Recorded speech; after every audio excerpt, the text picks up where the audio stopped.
So just how good is Mario Bautista? That's the question I want to answer today. Why is it that Mario is booed at weigh-ins? Look. Mario Bautista!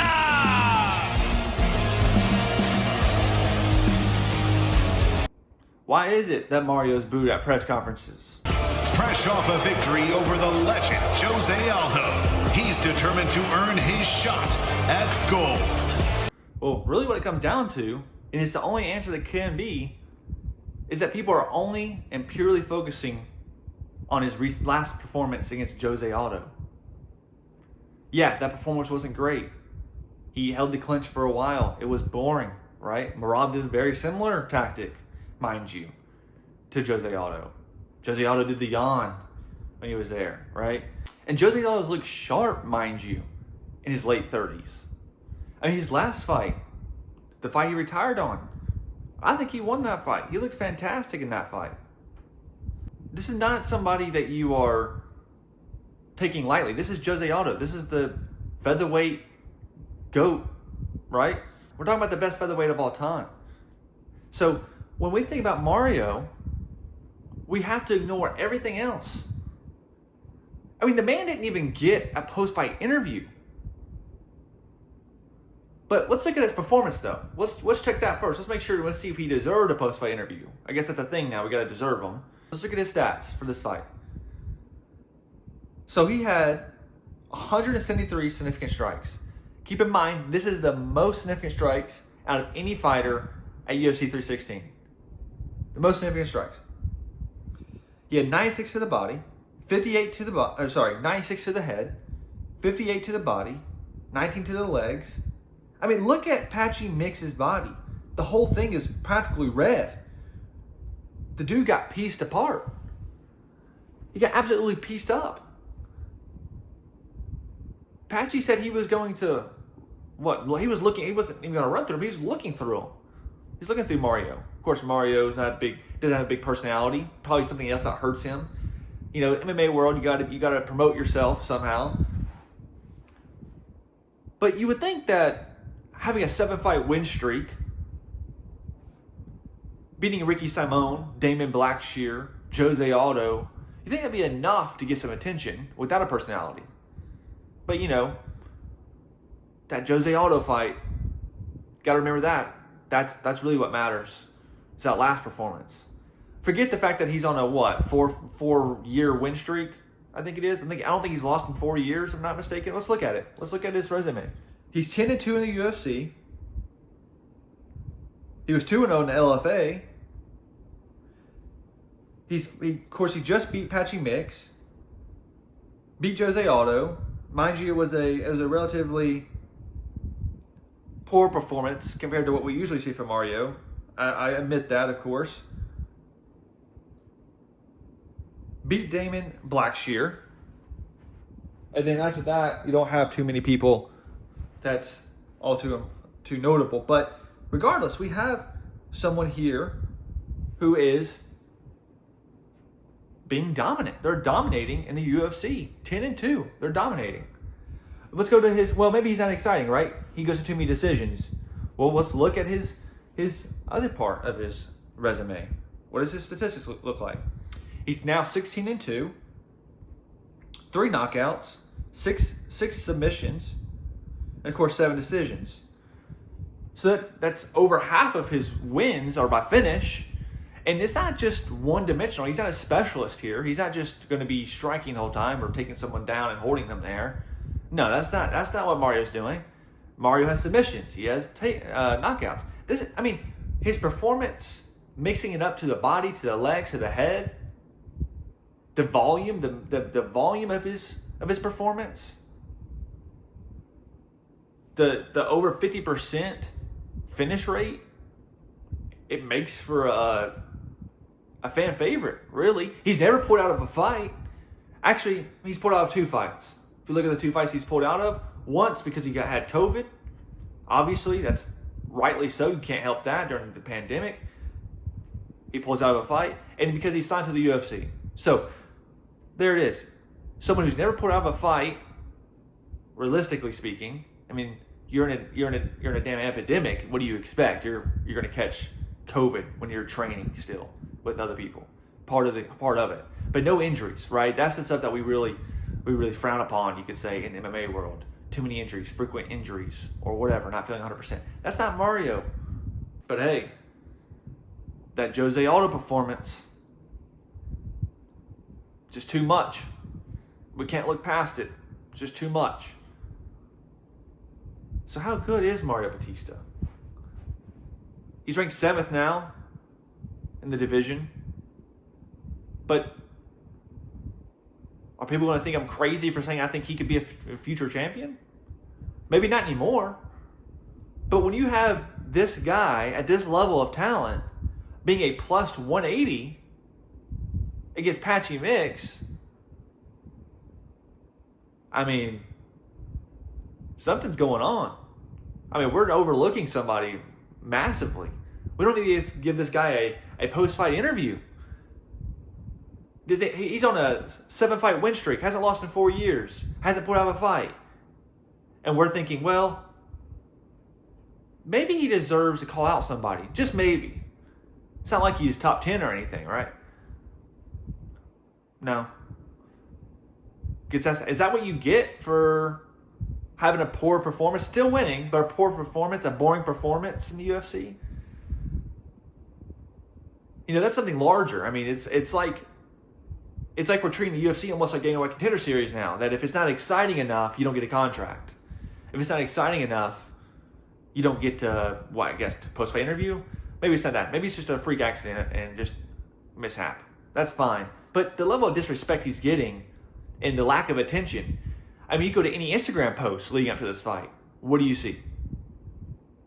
Any Instagram post of Mario and Patchy, I should say. The only reason why Mario even got time on Instagram was because of Patchy, because of his debut. We didn't hear hardly anything about Mario. It was all Patchy, right? It's about his debut. And it's understandable to an extent. But we're talking about a guy who hasn't lost in 4 years. And we act like this guy's just gonna get ran through, right? That's how it was perceived. And I'm kind of mad because 2 days before the event, I called it out. I said Mario Bautista by decision. So I'm mad that I wasn't as confident because other people were trying to talk too loud. I mean, I don't know if I heard one person, at least one person I listened to, say something about Patchy Mix maybe not getting it done. I mean, he looked terrible out there. And I think that we have to remember, I talked to Cub Swanson one time at an event. I talked to Cub Swanson. And he said, too often we complain about what that one fighter who lost did, right? We say, well, that fighter had an off night, or that fighter didn't move, like Patchy Mix, right? Didn't move, or that fighter didn't do this or that. But how much of what they did wrong was due to who they were fighting, what they did right? So how much of what Mario was doing just simply exposed Patchy Mix? Of course, Patchy should have tried to take him down, you would think. I mean, he tried to in the third. It was too late. But, I mean, look at Mario's performance against Ricky Simon. Simon took him down a few times. But he got right back up. He got out of the guillotine. He's a solid fighter. I don't really see any holes in his game. I mean, you want him to finish a little bit more. As he's climbed the ranks, you know, he's gotten more decisions, which is not what we really want to see.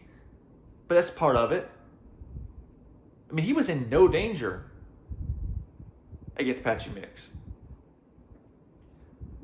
But that Jose Aldo fight, man, I don't know. Maybe that's what it is. But, I mean, we got to also remember, I mean, this guy's part of the MMA lab. I mean, he's part of the MMA lab, and they're been producing some top prospects. Got Kyler Phillips. You know, he lost against Rob Font, but Rob Font also beat Matsumoto, who's hypothetically, when he fought Manel Kape, was one fight away from a championship or a title shot.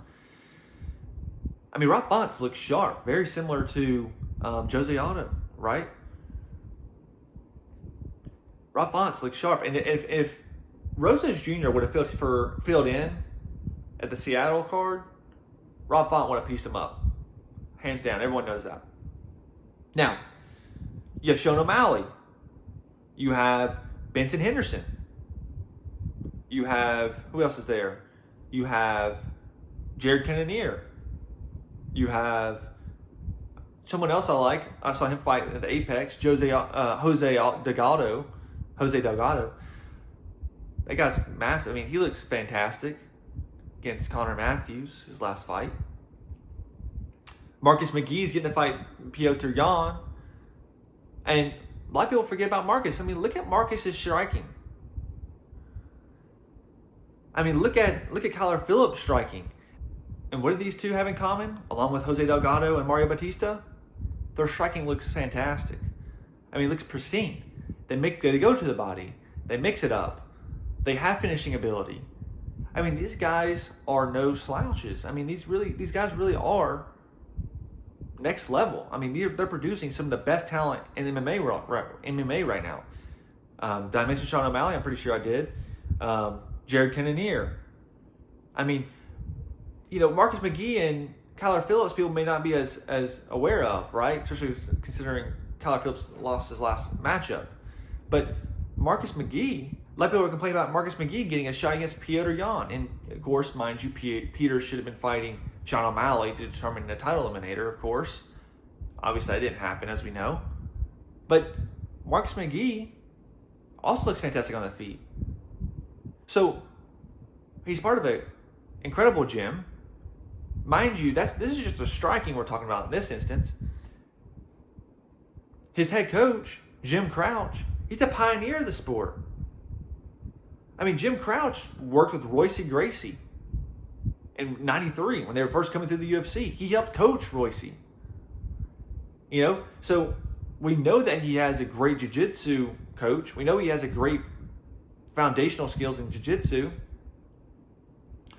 This guy has a serious potential to have a title shot. But we keep worrying about that Jose Aldo fight, right? So I think it's important that we keep in mind that Mario Bautista needs to have more respect. Mario being a plus 180 underdog after having a 7-fight win streak, beating people to the likes of Ricky Simon. Keep in mind that Ricky was the closest person to ever beating Merab, you could say. I mean, he choked him out and this was saved by the bell. You know that highlight I'm probably talking about. So, I mean, the fact that he beat Ricky as well, these are not easy opponents he's beating. They're not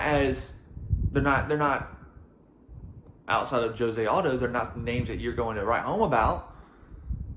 But these are big names. These are quality names that he's beating. Damon Blackshear, another submission artist,